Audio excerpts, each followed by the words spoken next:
Welcome to Leadership with Ed. I am Ed McGill, and on today's show, we'll be speaking with Brian Slipka, whose accolades include high-level business owner, author, so we'll be talking about his book, and a little-known fact, he is the 1999 University of Minnesota Student of the Year. That was on your LinkedIn, Brian, so we'll talk about that a little bit. But first, I want to thank everyone who's watched previous episodes of our show, which drop every other Wednesday, bright and early in the morning. So welcome, Brian. Thanks, Ed. It's great to be here and just great to talk leadership with you. Yeah, you have so much great stuff on your website and just so much success that it's going to be fun. But I do want to ask about how does someone become the undergrad student of the year, but also probably more importantly, you're a huge University of Minnesota Gopher fan and you met your wife, Megan, there. So tell us a little bit about your journey to get to Minnesota and then also, kind of your background so people know more about you. Yeah, well, hey, I was born in Sioux Falls, South Dakota. Moved at a young age to a suburb of the Twin Cities, Burnsville, and I like to say I'm a blue collar kid from Burnsville. Although my dad did run and own and operate a small Heartbeat of America kind of business, and that's where my love of business really was started.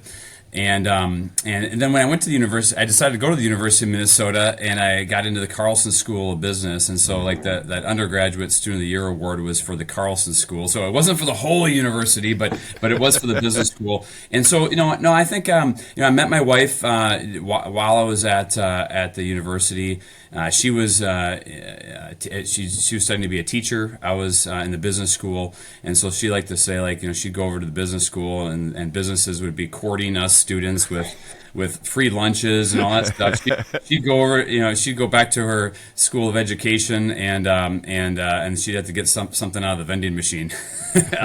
But I think the story there with the University of Minnesota, just a great experience. I have college age children, and what I loved about the Carlson School. In fact, my youngest is planning to go there this fall. Oh, awesome. What I love about the University of Minnesota and I love about the business school of Carlson is that you have this small school feeling within the benefits of a large university and with all the sports and all that sort of thing. So it was just a blessing to be a part of, for my 4 years there. Well, and speaking of great leaders in the sports at the University of Minnesota, Mark Coyle, who's your athletic director, played football with me at Drake University. So he's a receiver and I was a quarterback. I don't think either one of us were that great, so that's why it never went anywhere beyond Drake, but great leader in his own right. So I do follow Minnesota athletics and keep it up with Mark on that side. And then Megan was extremely successful in her own right, ended up getting her master's, I saw, in education. So that's probably a good balance to your type A driving in the family dynamic. Is that correct? Yeah, absolutely. She has. I always like to say she's got a lot more degrees than I do, right? She brings a lot to the table when it comes to even just from the family of companies and our foundation. We've been married almost 24 years, and we've been together almost 29. And so it's awesome. It's fun to reflect on our journey together for sure. And when you mentioned Mark, it's interesting. Mark Coyle was just athletic director at the University of Minnesota, was just at our office a few weeks ago at the True North office, and we were reflecting and lamenting on the state of college sports, and then also and also the upper Midwest roots that we both share. And he mentioned, of course, Drake, and it's great to hear that you guys know each other and we're former teammates. We talked about leadership. I mean, great segue into what we're talking about today. I mean, we talked about leadership and how now more than ever leadership is required in the realm of college sports, because it really is more like professional sports. And so absolutely, it's just crazy in these times of change and these times of strife and adversity and uncertainty. This is where leadership emerges, and it's such a good example and conversation and relevant in today's society and world. I mean, there's a lot of change and uncertainty. Mm-hmm. That is interesting when you think of the NIL, what Marks have to navigate, the coaches, so much more money involved. But I think even with your own businesses, tell people a little bit about the True North family of companies, because there's about 23, 24 companies that, whether it be partnered or invested in, however, the terminology. Tell me about the servant leadership quality that you look for, but I'd also be curious to maybe expand on some of those companies without naming names that haven't gone as well as where, you look at some of the leadership mistakes either you made or some of the people running the companies made. Oh, Ed, I could talk for a long time about the mistakes I've made. That's for sure.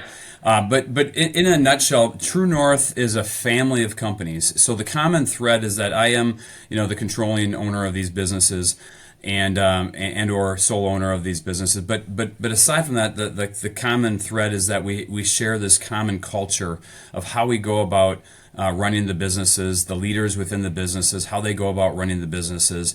And that is really what the True North Way is all about, and the True North family of companies is all about. And so when I think about what you asked, there's a lot to talk about, right? Yeah. I left corporate America working for a publicly traded business. I ran a business unit within a publicly traded company. And I was really disenfranchised, I guess, with the notion of what corporate business is all about. And I really felt a nudge. My father died. I've talked about this in other forums and podcasts. My father passed away in 2013, and that left a really strong mark for me. Yeah. Not only personally, but professionally, and then really looking at things through a lens of a temporal standpoint or an eternal standpoint. And so when I think about just those elements that all started to weigh heavy as I was aging, I was raising my family, had a great life, great wife, great kids, great career. But I started asking myself, what am I chasing? What am I chasing? It was really my dad that confronted me prior to his passing, where he said, "Brian, I'm going to be leaving this world in a little while. What on earth are you chasing?" And so for me, that real quick, really, how did you respond when he said that, and what great courage to have that discussion with you beforehand? I'm curious, in what type of setting was it? When he was sick and you were in his house and seeing he's having these last thoughts, or was it more on his journey before passing? So it was. I was visiting him over the lunch hour during the work week, and he had just entered hospice, and he was still of sound mind at the time, or he's kind of going in and out. But I got him on a good day, and here's the thing: I found myself complaining about stuff at work, and he stopped me. He's like, Brian, I'm going to be leaving this world here in a few weeks probably, and he did, and he said, you got a great life, great wife, great all these things, right? What on earth are you chasing? Because you've got it all. Just don't waste it. Don't waste it. And so to answer your question, it was like a 2x4. That's how I responded. Yep. It was and it left a pebble in my shoe. It left a mark that just wouldn't go away. So in the wake of his passing, and in the weeks, months, and subsequent years, that was where I started the journey that ultimately became True North. And so what that looked like was, from any business leaders listening to this, I began the journey of going out on my own, right? And a lot of folks, entrepreneurs, have had that same sort of journey and have different stories to tell. But for me, it was really entrepreneurship through acquisition. So I knew that I was a good leader. I knew that I could inspire people, and I could do a lot. I had some skill sets and capacities that God had gifted me on that I wanted to utilize, right? But the question was, how best should I do that? And so it was really a journey of evaluating, where my skill sets were, and then slowly preparing to leave corporate America. And then a couple of years later, I left corporate America, but in the meantime, I had started acquiring businesses. And so when you fast forward, you have a couple dozen businesses that really are organized under 5 or 6 holding companies that we control and operate, and we really control this cultural ethos of servant-based leadership, of impact and influence, of encouraging, equipping, collaborating, uplifting our employees to drive not only better results. Yes, that helps everybody, but to really make better people. We know, and Tony Dungy, a good mentor of mine that we work closely with, Tony always says, he always knew as a football coach, if I develop better men, I'm going to have a better football team. And Yep, so I exactly. think, for True North, really, it's if we develop better people and equip them, we're going to have a better company, and that's gonna ripple itself all the way through all the different areas of importance, whether it be profit, right? But more importantly, impact and influence and development, and that's really what the True North is all about. Well, it's interesting. I'm going to come back to this. What your dad asked you when you're chasing, but for all the dads out there that are listening, or just anyone that has influence, the impact you can have, because that was like you said, the two by four across your head. For me, it was seeing my dad when I was growing up lose his job. It was a family-owned business, not his, but the government cheese, the food stamps, and just seeing that he wasn't in control. So I've actually always been an entrepreneur from that point forward, because it was like I need to control the size of the opportunity and my destiny. For you, when your dad said that, what are you chasing? Did at that time, was it ego? Because I saw a podcast where you're talking about ego, or was the ego part more with these businesses you were trying to grow and develop and kind of prove something, or was the ego even when you were in corporate America trying to get ahead and maybe not feeling great internally about some of the decisions you're making? Yeah, I like to say it's AT&T. Who's your audience? Audience, timeline, and treasure, right? And what are you chasing really correlates to those three areas. Like who is your audience?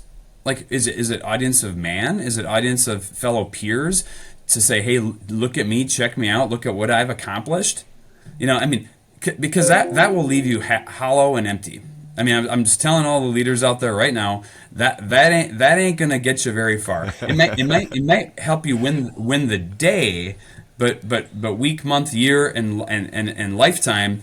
I'd be highly questioning if that's going to get you where you want to go. Okay, timeline. Is your timeline just a short burst and sprint of a day, week, month, year, or a season of life, which is okay, right? As long as you are self-aware of that. And then treasures. Like what treasures? Is it treasures of financial treasures? Because I think that's what really folks can get lost in.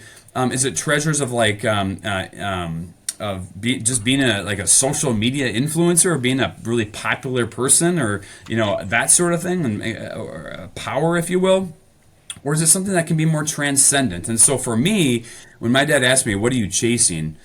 I had to evaluate every category there, and I just was when I had a sober reflection of self, Ed, that was when I realized, man, I'm chasing things that are going to be, as the good book says in Ecclesiastes, meaningless, meaningless, meaningless. And so that was where I shifted my perspective. I'm still not perfect. I still haven't arrived.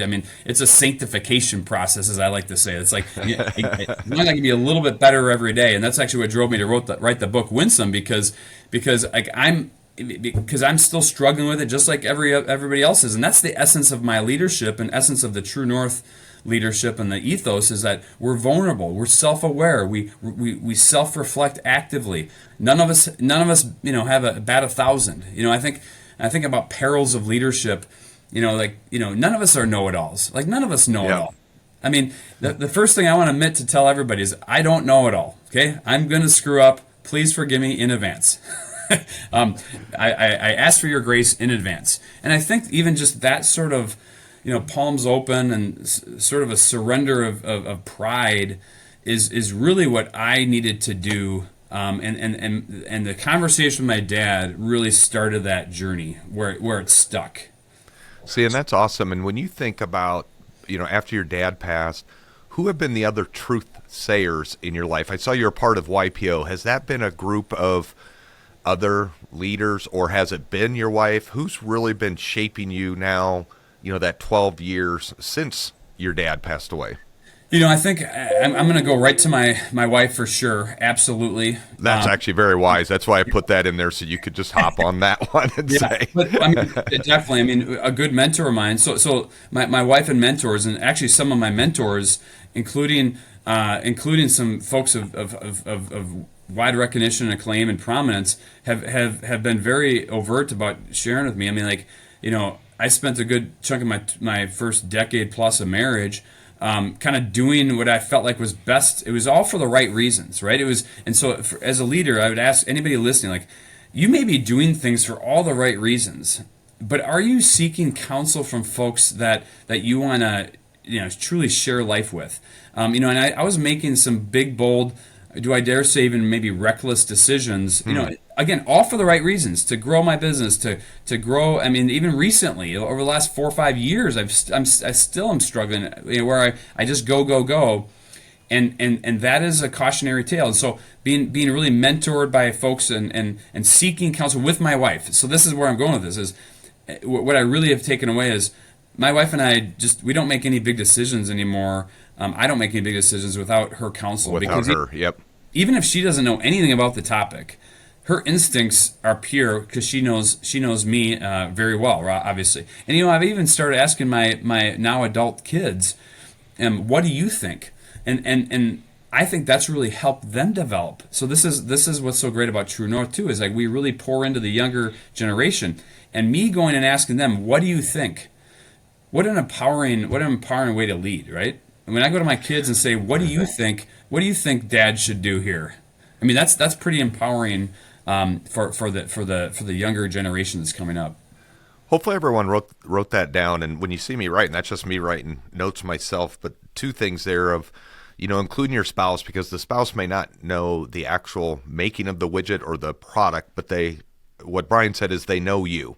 They know, is this going to add too much stress? Are you biting off too much to chew? Or do you have the right people in place? Or how's your demeanor? And then he said just creating those life lessons in this example for his boys to say, what do you think about this? And just creating that dialogue to let them think, but also saying, wow, Dad actually respects my opinion. As you continue to grow your influence in the size of your companies, was it harder to find people to be sharing life with? So you use that comment of sharing life with, and sometimes as a business owner, it can be lonely because you're trying to find people that I can share with that can add value and are similar to me. But tell me how you went about finding those people. Well, you had asked about like YPO. So I'm a member of YPO. I have a really strong forum. I lean on them heavily. I'm actually in New York City right now with a group of folks that we call our streams of influence. These are leaders from all around the country. There's only 8 of us. There's only 8 of us. It's a small group, but we get together every 2 or 3 months in some part of the country. I'm here right now with that group, and we're pouring into a couple of those individuals with some key and pivotal life decisions and professional decisions that they are making. So we're pouring. I'm there to help them. I'm here to help them, and they've been there to help me. And so I guess the answer is like I cling. It's not just I lean on, right? I mean, again, if you're a leader, business leader, or a vocational leader in other areas, whether it be nonprofits or whatever, and you're listening here. I mean, I cling to folks. I mean, like for mentorship, and I think that is incredibly important. It's back to this notion, and none of us have it all figured out. Yep. And I cling to it. So my YPO group, my Streams of Influence group, my mentors. I have an elder board. I formed an elder board. These are folks that are all in a different stage of life, right? I mean, they're reflecting, and being able to lean on them and be vulnerable with them and share with them, hey, here's what's going on in one of the businesses. I'm anxious. How I need help. What do you think? That is incredibly powerful, and frankly, I feel like a silver bullet that I have as a leader because I have people to cling to. So we talked about this even with my group today. It can get lonely as a leader. And so what have we done? What are we doing to have these areas to be vulnerable in? And so again, any leaders that don't have those outlets and haven't created, and it's not just a networking group. This goes way deeper than that. This is where you can talk about this. You talk about leadership within your business, but you talk about leadership at the home, being a better spouse, being a better community builder, being a better person. I mean, like there's a lot of elements that get talked about, and then being able to share with your vulnerabilities and your weaknesses. I mean, I think that is incredibly important, and I think folks gravitate towards those real vulnerable leaders, and it's really helped me a lot. Well, and I love that because I wrote down a couple of things that I wanted to make sure everyone captured. Where Brian said, I cling to mentorship. So someone that is secure in themselves, knowing that they don't know all the answers, they're going to cling to, as he said, mentorship. And I love the elder board, because in our business, in this, financial planning, wealth management side, it is so helpful to tell clients, here's potentially how you're going to feel 10 years from now. Or when they're worried about the markets or just different things going on, it's just like, well, we've done that. We've been through that. Here's some things to think about. And in reality, the elder board is saying, Brian, here's what's coming up on the horizons. Here's going to be the challenges. Here's some things to be thinking about the transition with these businesses. Man, you've got a great group in that streams of influence. One, just how lucky you are to have that. But you actually had to cultivate that, and then you have to give back in those groups as much as you're receiving. Otherwise, they're not going to want you in the group, I would assume, as well, too. Yeah, and Ed, you bring up another good point that I just was thinking of. Like this notion of surrendering selfish ambition. Okay, so we, it's okay to have ambition, right? I mean, and that's healthy. I mean, like I'm a man of faith, and that's a big part of my life, right? I believe we're called to have ambition. I mean, we need to leave it out there every day on the line. To advance our capacity to do a lot of great things in this world, right? And but here's the thing: there's a difference between ambition and selfish ambition, and I think that's what you're pointing on. Like, if you just join these groups to what am I going to get out of this? Like, I think you're really going to be missing the boat. I mean, I'm in New York City to help one of my fellow brothers, basically one of my other peers, and really pouring into him and some of his colleagues, like. That's time away from me. It's a sacrifice. But why would I ever expect them to do the same for me if I'm not willing to do it for them, right? And the reality is I learned so much more by helping serve and serving, helping others than I ever would by just asking for things. And it's really a mindset. Like, I mean, I think it was C.S. Lewis or maybe Mother Teresa or some. It's a profound statement, but it goes something like this. It's not that. It's this notion of surrendering selfish ambition, right? It's not that you think less of yourself. You actually have a high esteem of yourself. You just think about yourself less.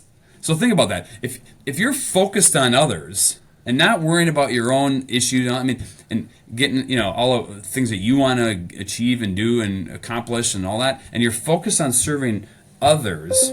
I mean, that is profoundly impactful, and that actually it does come back around. But your mind, your thought control is really around serving and helping them, and people know the difference. Like, people can pick up on it right away, can't they? Yeah, for sure. Well, it's interesting the way you describe that. I've heard it also called confidently curious. Like, you're confident in your own abilities. You're not arrogant. You're arrogant when you're not curious, when you think you know everything or you can't learn from others. And it was, I'm glad you brought up the selfish ambition, because for those, when you Google Brian, it was on his Forbes article that he had wrote, the selfish ambition impairs one's ability to self-reflect, the ability to trust, and selfish ambition cannot be scaled.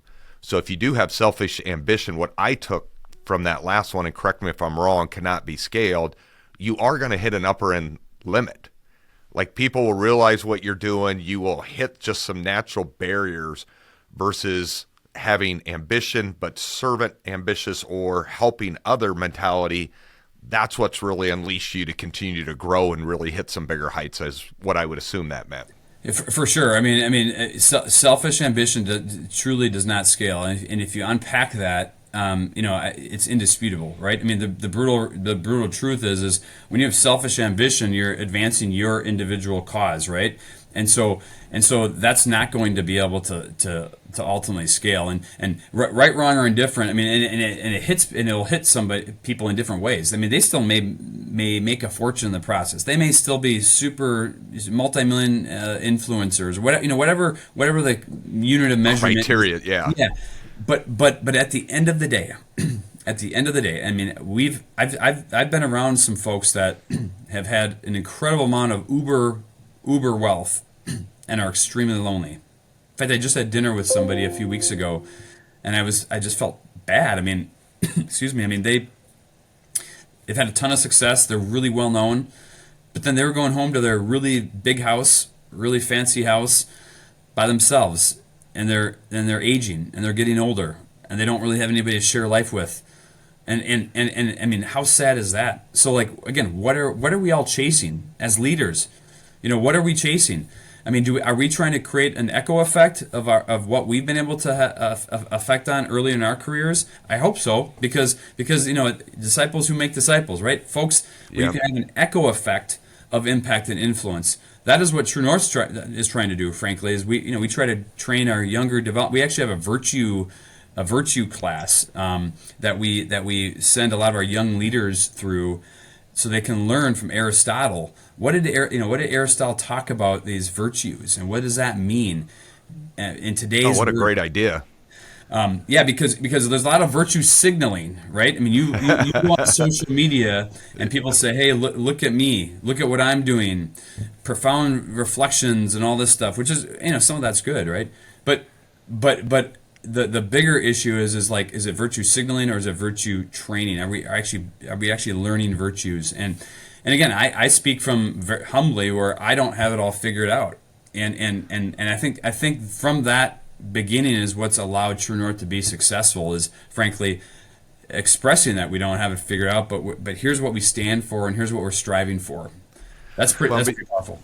That is pretty awesome. Before I get to your book, I wanted to touch on two things. One,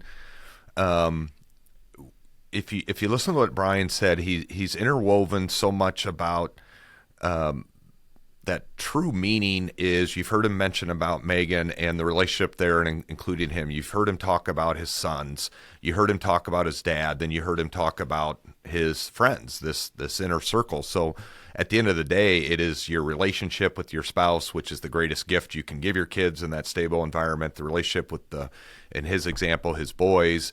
And then he had that relationship and that big aha moment with his dad. And then now with, sharing life with others.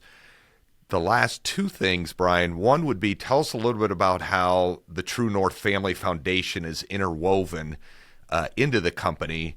And then we'll talk a little bit about your book and the lessons and how people find that. Yeah, sounds good. So the True North Family Foundation is a 501c3. A lot of folks listening to this are probably run a 501c3, have a 501c3, or are very familiar with them. But really it started as the Slipka Foundation. So you go back to 2011 and 12 when we created the Slipka Foundation. We did a lot of great works in the community. It's a three-pronged approach: community, education, and character building. And that's been the mission of the foundation ever since. But here's what happened as True North started to grow. Back to this selfish ambition. Why Slipka Foundation? Hey, check me out. Hey, look at me.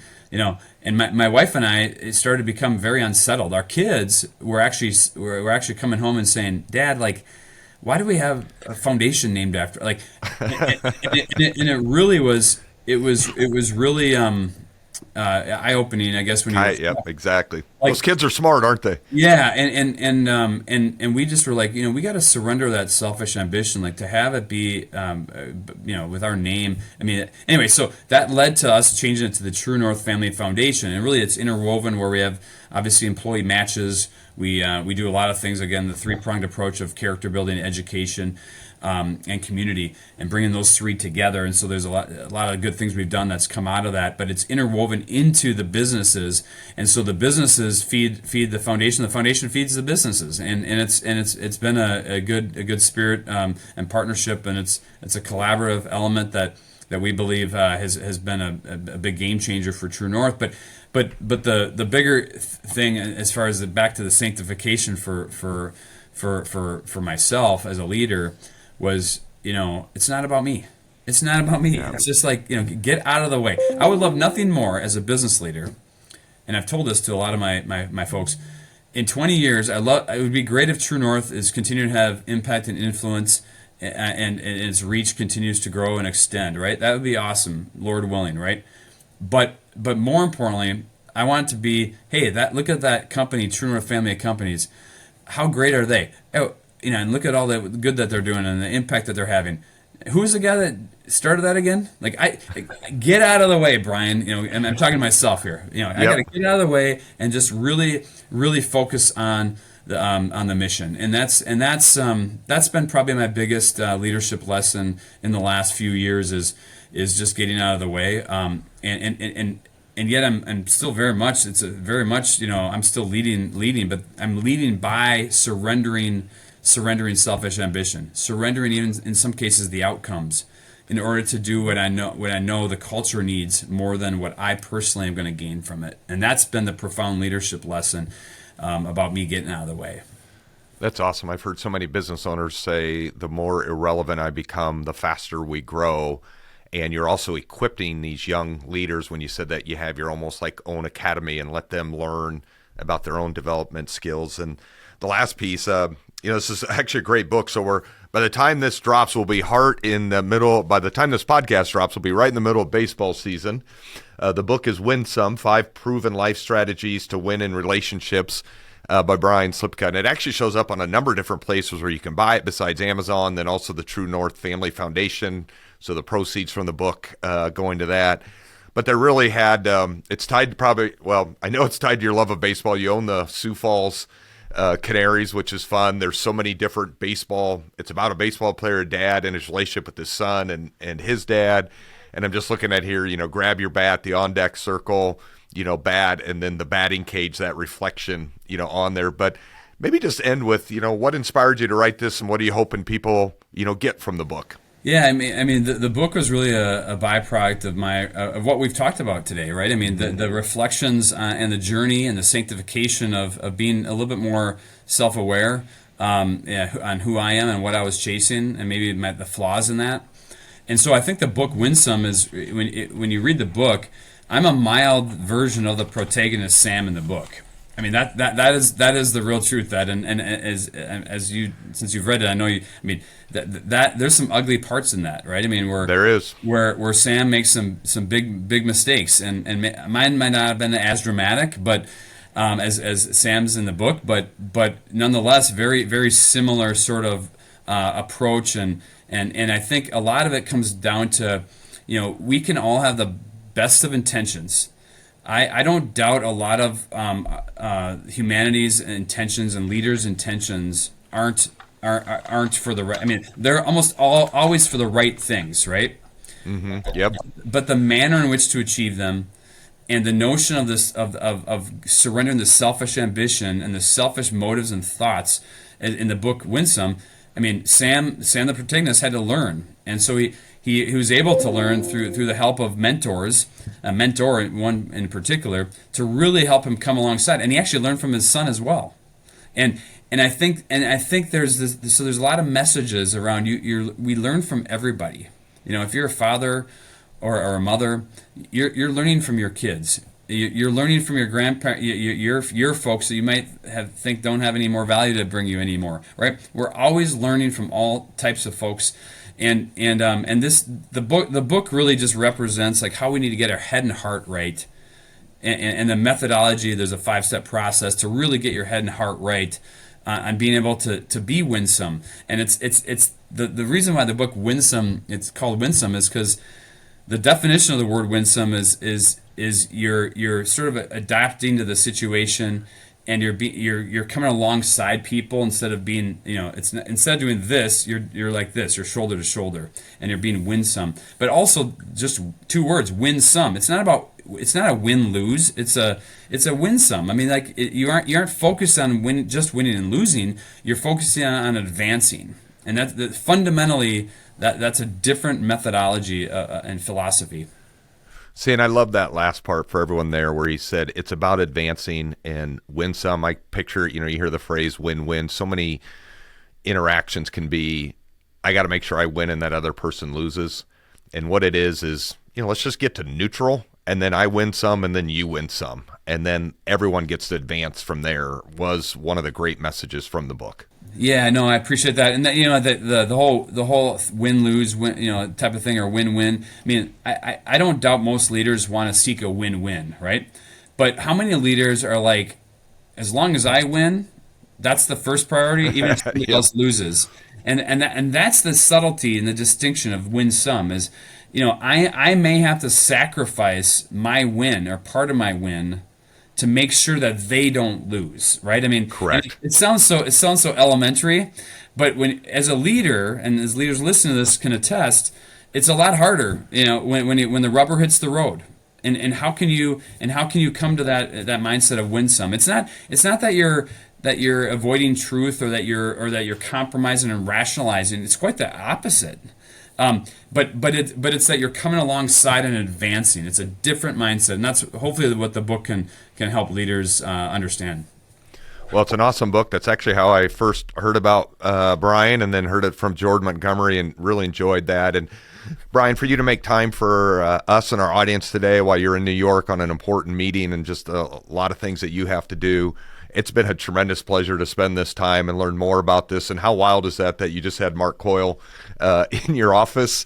That's the beauty of just the world in general. We're all just kind of, 6 degrees of separation, on that. So tell him I said hello. I got a year of eligibility left, maybe, I think. So with this whole NIL thing, I think I could make more money than I did at Drake back in the days, but tell him I said hello and thank you for joining us today. Well, thank you. I will. And by the way, you need to have, once this NIL stuff settles on, you need to have him on the show because, there'll be a lot of leadership lessons gleaned from how this all continues to evolve and shake out in the months and years to come. And I think he's doing a great job as a leader, demonstrating leadership. And so that'll be fun to see where that goes.